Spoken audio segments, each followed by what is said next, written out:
Hello नमस्कार दोस्तों, आज की इस वीडियो में आपका बहुत बहुत स्वागत है। दोस्तों आज की इस वीडियो में हम बात करने वाले हैं क्वेश्चन नंबर 13। प्रश्नावली चल रही थी हमारी 5 और प्रश्नावली 5 में भी विविध प्रश्नावली और विविध प्रश्नावली का क्वेश्चन नंबर 13 बहुत इंपॉर्टेंट क्वेश्चन है। दोस्तों इसमें दे रखा है हमारी को कि चार संख्याएं जो हैं ये समांतर श्रेणी में, चार संख्याएं दे रखी हैं और चारों संख्याएं किसमें है, समांतर श्रेणी में दे रखी है अपन को, है ना।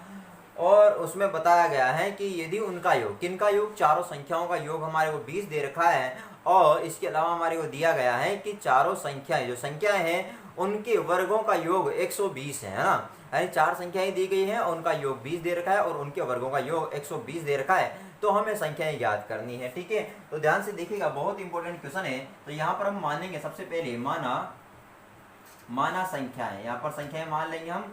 तो संख्याएं क्या मान लेंगे, देखो ध्यान देना, यहाँ पर एक और बात आपको समझा दूं मैं कि जब भी ऐसा क्वेश्चन आ जाए कि चार संख्याएं समांतर श्रेणी में, तीन संख्याएं समांतर श्रेणी में, तो उसके लिए एक विशेष कंडीशन होती है और विशेष संख्याएं मानी जाती हैं। तो चार संख्याओं के लिए दोस्तों अपन संख्याएं मानेंगे यहाँ पर a-3d, ये ध्यान रखना है आपको, और a-d, इसके अलावा coma a+d, coma a plus का 3d, ये चार संख्या अपन दोस्तों मानेंगे, ठीक है ना। ये मतलब आपको याद ही रखना होगा कि अगर चार संख्याएं समांतर श्रेणी में तो क्या क्या मानी जाएगी, a-3d, a-d, a+d और a+3d, ऐसी संख्या अपन मानते हैं, ठीक है। अगर मान लो तीन संख्याएं समांतर श्रेणी में होती तो वहां पर माना जाता a-d, a+d। तो यहाँ पर इस प्रकार से अपन संख्याएं मानते हैं अगर तीन होती तो ये तीन संख्याओं के लिए है और ये होगा चार संख्याओं के लिए, ठीक है। तो ये आपको ध्यान देना है कि अगर चार संख्याएं समांतर श्रेणी में तो क्या क्या होगी, a-3d, a-d, a+d और a+3d दोस्तों माना जाएगा, ठीक है। तो यहाँ पर हम जो संख्याएं हैं वो मानेंगे तो क्या क्या मानेंगे, ध्यान देना। यहाँ पर हम मानेंगे a-3d, a-d, a+d, a+3d। तो यहाँ पर हम ये चारों संख्याएं मान ली हमने। तो ये चारों संख्याएं जो हैं इनका जो योग दे रखा है, ध्यान देना, अपन को यहाँ पर दिया गया है संख्याओं का योग। ध्यान देना क्या दे रखा है, संख्याओं का योग। संख्याओं का योग हमारे को दिया गया है और संख्याओं का योग दोस्तों कितना दिया गया है, 20। तो अब जो चारों संख्या है इनका अपन योग कर लेते हैं। तो यहाँ पर a-3d plus a-d plus a+d plus a+3d, और इनका जो टोटल योग आया दोस्तों वो कितना दे रखा है हमारे को, 20 दे रखा है। तो ध्यान देना, अब यहाँ पर मैं कोष्टक खोल दूंगा तो हो जाएगा a-3d plus a-d plus a+d plus a+3d बराबर 20 दे रखा है, ठीक है। ये बात आपको क्लियर होगी।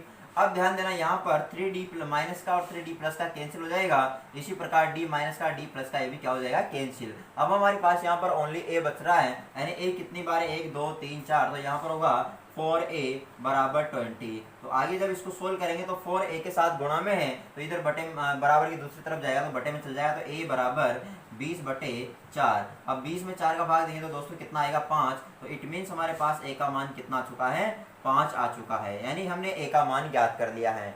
अब a का मान ज्ञात करने के बाद हमको दे रखा है यहाँ पर कि संख्याओं के वर्गों का योग। ध्यान देना, यहाँ पर हमारे को दे रखा है संख्याओं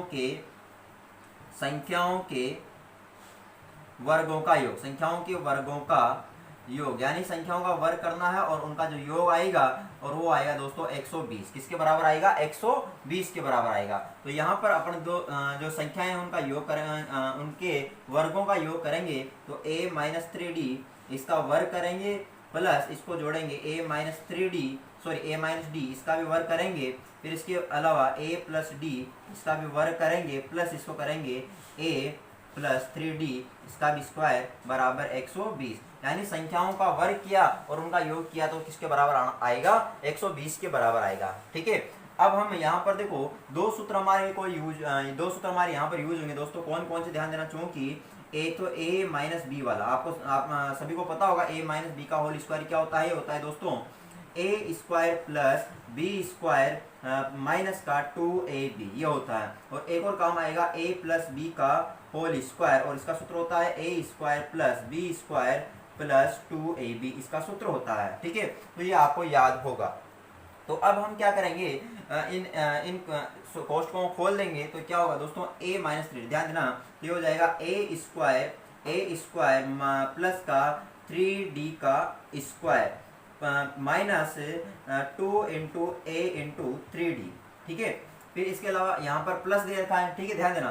फिर यहाँ पर a square plus d square minus 2ad हो जाएगा, ठीक है। फिर प्लस, अब इसको खोलेंगे तो ये हो जाएगा ए स्क्वायर प्लस डी स्क्वायर, फिर यहाँ पर मैं प्लस यहाँ पर लिख रहा हूँ दोस्तों प्लस 2ad हो जाएगा। फिर प्लस, ध्यान देना, इसको खोलेंगे ये हो जाएगा ए स्क्वायर प्लस 2 इंटू ए स्क्वायर प्लस 3d का स्क्वायर और फिर प्लस 2 इंटू ए इंटू 3d बराबर कितना हो जाएगा 120।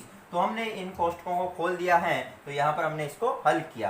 देखना 2 इंटू ए इंटू 3d, ठीक है, यहाँ पर माइनस का है और यहाँ पर 2 इंटू ए इंटू 3d, ये किसका है, प्लस का, तो ये पूरा का पूरा कैंसिल हो जाएगा, ठीक है। इसके अलावा 2ad जो है ये माइनस का है और यहाँ पर 2ad प्लस का है, ये भी कैंसिल हो जाएगा। तो क्या क्या बचा हमारे पास, यहाँ पर बच गया ए स्क्वायर प्लस, अब 3 का स्क्वायर कितना हो गया 9 और d का स्क्वायर d स्क्वायर, फिर इसके अलावा प्लस ए स्क्वायर और प्लस डी स्क्वायर और प्लस ए स्क्वायर और प्लस डी स्क्वायर, फिर यहाँ पर प्लस ए स्क्वायर और प्लस यहाँ पर 3 का स्क्वायर 9 और d का स्क्वायर d स्क्वायर बराबर 120 और सब कैंसिल हो चुका है।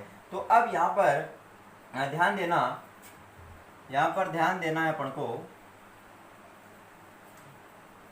ओके। तो अब देखो ए स्क्वायर कितनी बार है दोस्तों, 1 2 3 और 4 बार है, तो हो जाएगा 4 स्क्वायर प्लस, अब देखो डी स्क्वायर कितनी बार है 9 10 11 9 20, तो 20 डी स्क्वायर बराबर 120, ठीक है। अब यहाँ पर हमने ए का मान निकाला था, किसका मान निकाला था, ए का, और ए का मान कितना गया 5, तो ए का मान रख देंगे तो 4, ए का मान 5, इसका स्क्वायर प्लस 20 डी स्क्वायर बराबर 120, क्लियर है बात। तो अब 4 इंटू 5 का स्क्वायर 25 प्लस 20 डी स्क्वायर बराबर 120 यानी 120 चल रहा है। तो अब देखो 4 को 25 से गुणा करेंगे तो कितना हो गया 100 प्लस 20 डी स्क्वायर बराबर 120। तो अब ये जो 100 है दोस्तों यहाँ पर किसमें है, प्लस में, उधर जाएगा तो माइनस में, तो हो जाएगा 20 डी स्क्वायर बराबर 120 माइनस का 100, तो ये हो जाएगा 20 डी स्क्वायर बराबर 120 में 100 गया तो 20 बच गया, ठीक है। अब डी स्क्वायर साथ 20 किस में गुणा में, उधर जाएगा तो बटे में चल जाएगा, तो डी स्क्वायर बराबर 20 बटे 20, तो डी स्क्वायर बराबर ए, तो यहाँ पर ध्यान देना डी जो आए बराबर है अंडर रूट ए, यानी इधर से स्क्वायर हटेगा तो उधर अंडर रूट लग जाएगा, तो यहाँ पर डी का जो मान आएगा प्लस माइनस का क्या आएगा 1 आएगा, ठीक है। डी का मान आएगा प्लस माइनस का 1।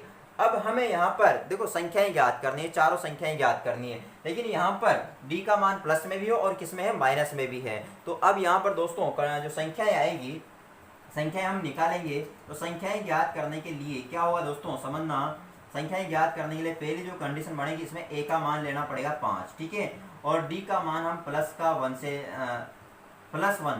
1 से यहाँ पर संख्याएं ज्ञात करेंगे, यानी ए बराबर 5 और डी का मान प्लस 1 लेकर के चलेंगे। तो संख्याएं क्या क्या बनेगी, ध्यान देना। अब संख्याएं देखो हमने मानी थी a minus 3d, a minus d, a plus d और a प्लस 3d, इसमें मान भर देते हैं। तो a का मान तो 5 माइनस 3 इंटू 1, ठीक है। दूसरी संख्या क्या हो जाएगी 5 माइनस 1, अगली जो संख्या होगी दोस्तों हो जाएगी 5 प्लस का 1, और जो अगली संख्या होगी वो हो जाएगी दोस्तों 5 प्लस 3 इंटू 1, ठीक है। ऊपर से देखना, ध्यान से देखना। तो अब देखो 5 माइनस 3 एकम 3, तो 5 में से 3 गया तो कितना बच गया हमारे पास 2 बच गया, कोमा। अब 5 माइनस 1 कितना बच गया 4, फिर 5 प्लस 1 कितना हो गया 6, और 5 प्लस 3 एकम 3, 5 और 3 कितना हो गया 8। तो यानी इस कंडीशन में a बराबर 5 और d का मान प्लस 1 लेने से हमारे पास जो संख्याएं आई हैं दोस्तों वो आएगी 2, 4, 6, 8 आ चुकी है। तो पहली एक संख्या तो ये होगी हमारे पास, ठीक है, यानी कि जो इस कंडीशन में जो संख्याएं बनेगी हमारे पास चारों संख्याओं क्या बनेगी 2, 4, 6, 8 बनेगी। अब सेकंड कंडीशन दोस्तों, सेकंड कंडीशन में हम देखेंगे यहाँ पर सेकंड कंडीशन में यहाँ पर अपन लेंगे डी ए का मान तो 5 ही रहेगा, ए बराबर 5, और डी का मान आएगा दोस्तों माइनस का 1। ठीक है, ए तो 5 रहेगा लेकिन डी का जो मान है वो माइनस का 1 होगा। तो इस स्थिति में जो संख्याएं बढ़ेगी, ध्यान देना, ए का मान तो अब यहाँ पर मजला क्वेश्चन लगाता हूँ, 5 माइनस और 3 इंटू माइनस का 1। ठीक है, ध्यान देना। और दूसरी जो संख्या बनेगी, दूसरी संख्या क्या हो जाएगी, ए माइनस डी है। क्या है, ए माइनस डी। तो ए का मान तो है 5 और माइनस डी का मान माइनस का 1 है दोस्तों। ठीक है, इसके अलावा जो तीसरी संख्या होगी वो ए का मान हमारे पास कितना है, ए का मान 5 है, तो ए का मान तो हो गया 5 और फिर प्लस, अब डी का मान कितना है, माइनस का 1। ठीक है, और जो चौथी संख्या होगी, चौथी संख्या है ए प्लस 3डी, ध्यान देना, ए प्लस 3डी, तो ए का मान तो 5 और प्लस 3 और डी का मान है माइनस का 1। ठीक है, अब जब हम इनको हल करेंगे दोस्तों, तो यहाँ पर ध्यान देना, यहाँ पर आपको स्टार्टिंग में देखना 5 5 जैसे का जैसा, अब माइनस और माइनस, ध्यान देना, माइनस और माइनस क्या हो गया, प्लस, और 3 एकम 3 हो गया। ठीक है, दूसरे में ध्यान देना, दूसरी संख्या में 5 माइनस माइनस प्लस, तो ये हो जाएगा 5 माइनस माइनस क्या हो गया, प्लस, है ना, और एक जैसे का जैसा। और इसके अलावा तीसरे में ध्यान देना, तीसरी संख्या में 5 माइनस को, इस माइनस को प्लस से गुणा गया तो माइनस और एक जैसे का जैसा। ठीक है, और इसके अलावा जो चौथी संख्या होगी दोस्तों, इसमें 5 और प्लस माइनस माइनस और 3 एकम 3। अब इनको हल कर लेते हैं, 5 और 3 कितना हो गया, 8, 5 प्लस 1 6, और 5 में से गया तो 4 और 5 में से 3 गया तो 2। तो हमारे पास इस केस में जो संख्या आएगी वो आएगी 8 6 4 2। तो इस प्रकार दोस्तों अपन संख्या निकाल सकते हैं। अब ये दोस्तों क्वेश्चन नंबर 14, और क्वेश्चन नंबर 14 ये मान लो कि बहुत इंपॉर्टेंट सवाल है ना। क्वेश्चन नंबर 14 बहुत इंपॉर्टेंट सवाल है और आपको ये अच्छा भी लगेगा, क्योंकि ये मान के चलो परीक्षा की दृष्टि से इंपॉर्टेंट सवाल है ना, गजब का सवाल है दोस्तों। तो क्या सवाल है, यदि एक समांतर श्रेणी, ध्यान देना, एक समांतर श्रेणी है और उसके n पदों का योगफल दे रखा है। ठीक है, तो अपन का योगफल तो यानी Sn जो है वो दिया 3n²/2 प्लस 5n/2, और क्या पूछा गया है, 25वां पद यानी A25 अपन को निकालना है। ये बात क्लियर होगी। अब यहाँ पर आपको ध्यान देना है कि जब भी आपको किसी सवाल में n पदों का योगफल दिया गया हो और पूछा गया हो कि उसका 25वां पद 20वां पद ज्ञात कीजिए, तो वो कैसे ज्ञात करेंगे दोस्तों, ध्यान देना, उसके लिए nवां पद ज्ञात करेंगे। तो और nवां पद कैसे निकालेंगे, an बराबर Sn minus Sn minus a। It means n पदों के योग में से n-1 पदों का योगफल अगर घटा दिया जाए तो nवां पद आ जाता है। ठीक है, तो यहाँ पर हमें सबसे पहले निकालना पड़ेगा n-1 पदों का योगफल। अब चूंकि n पदों का योगफल तो दे रखा है अपन को, तो n-1 पदों का योगफल आराम से निकल जाएगा। तो ध्यान देना कैसे निकलेगा, तो अतः अपन यहाँ पर कहेंगे n-1 पदों का योगफल। अब कुछ भी नहीं करना, जहां पर n है वहां पर क्या लिख दो, n-1। तो यहाँ पर हो जाएगा Sn-1 बराबर 3/2। अब यहाँ पर देखो n के स्थान पर क्या आएगा, n-1, इसका क्या हो जाएगा, होल स्क्वायर प्लस 5/2, और यहाँ पर n के स्थान पर n-1 आ जाएगा। तो Sn-1 बराबर 3/2 जैसे का जैसा। अब मैं यहाँ पर कोष्टक लगा देता हूँ बड़ा वाला। अब ध्यान देना दोस्तों, n-1 का होल स्क्वायर है, it means a minus B का होल स्क्वायर। उसका सूत्र क्या होता है, a स्क्वायर यानी n square plus b square यानी a का स्क्वायर 1 हो जाएगा, और माइनस क्या हो जाएगा, 2n हो जाएगा। ठीक है, और प्लस अब 5/2 अंदर गुणा हो जाएगा, तो हो जाएगा 5/2n माइनस का 5/2। क्लियर हो गया। तो अब ध्यान देना दोस्तों, ये 3/2 को भी अपन अंदर गुणा करेंगे, तो उससे पहले Sn-1 बराबर 3/2n स्क्वायर, फिर प्लस 3/2 और फिर माइनस 3 दूनी 6n/2, और इधर जैसे का जैसा प्लस 5/2n माइनस का 5/2। तो बताओ इसमें कोई तकलीफ है आपको, मुझे विश्वास है नहीं होगी। अब ध्यान देना, ये हमने निकाला n-1 पदों का योगफल। ठीक है, अब हमने देखा था कि an कैसे निकलेगा, ये निकलेगा Sn-Sn-a, यानी कि n पदों के योगफल में से n-1 पदों का योगफल घटा दिया जाए तो nवां पद आ जाता है। तो दोस्तों अपन को यहाँ पर nवां पद ज्ञात करना है। तो ध्यान देना, an बराबर हो जाएगा Sn-, एस एन माइनस 1। तो ये हो जाएगा ए एन बराबर एस एन क्या है दोस्तों 3n² बटे 2 और प्लस 5n/2 माइनस माइनस ध्यान देना सूत्र में, और यहाँ पर एस एन माइनस 1 दे रखा है 3n² बटे 2 plus 3/2 minus 6n/2 plus 5n/2 minus का 5/2। ठीक है, तो अब ए एन बराबर इसको कोष्ट को खोलेंगे तो ये हो जाएगा 3n² बटे 2 जैसे वैसा प्लस 5n/2 भी जैसे का जैसा। अब माइनस 3n² बटे 2 minus plus minus 3/2 minus minus plus plus 6n/2 minus plus minus 5n/2 और माइनस माइनस प्लस 5/2। ठीक है दोस्तों, अब देखो 3n² बटे 2 यहाँ पर प्लस का यहाँ पर माइनस का कैंसिल हो गया, 5n/2 प्लस का यहाँ पर माइनस का ये भी कैंसिल हो गया। तो हमारे पास यहाँ पर ध्यान देना यहाँ पर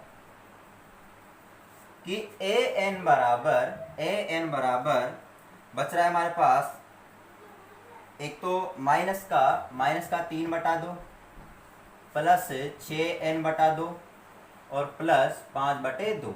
अब मैं क्या करता हूँ इनको सही रूप में कर लेता हूँ। तो ए एन बराबर 5/2 आगे ले लेता हूँ, माइनस का 3/2 और प्लस का 6n/2।